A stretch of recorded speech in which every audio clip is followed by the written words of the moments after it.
em có hiểu không emก็หิว không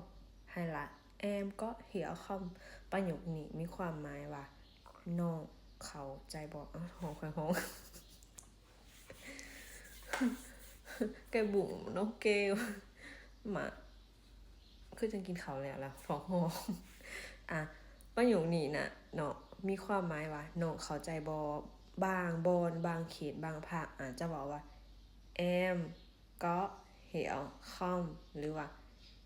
em có hiểu không อ่ะหิวนี่ส่วนใหญ่จะเป็นบนสิน้อยไปเฮียนนะเขาจะมาว่าตัวอย่างว่าภาคกลางภาคใต้อย่างนี้สิเนาะ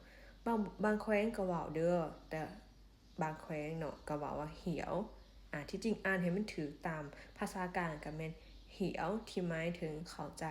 หรือว่าหูแบบหูเข้าใจนะแอมก็เหี่ยวข้อง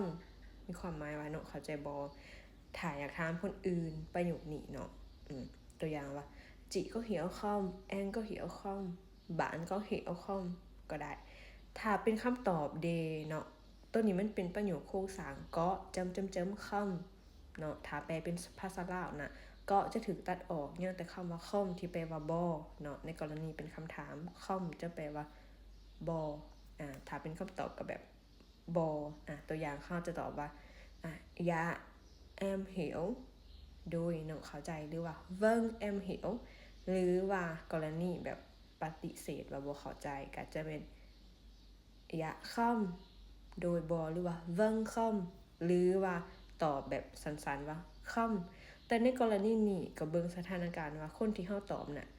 อายุประมาณใดเนาะบ่แม่นว่าผู้ใหญ่ถามว่าก่อนก็hiểu không จังซี่เนาะถ้าจะตอบว่า không มันก็จะบ่น่าฮักเนาะคอมเซ็ตเทืองเจ้าน้ำถ้าเป็นผู้ใหญ่ถามก็อย่าค่อมก่อนคอมเหวประมาณนั้นเนาะสำเนียงแค่มันนะฮะจักหน่อยเนาะทุกคนซึ่งถ้าเฮาจะตอบว่าแบบเฮาบ่เข้าใจจะแจก็จะบอกว่าอย่าem chưa hiểu rõ dạ em chưa hiểu rõ มีความหมายว่าโดยน้องยังบ่ทันเข้าใจhiểu rõ หมายถึงว่าเข้าใจจะแจ้งชัดเจนเนาะหรือว่า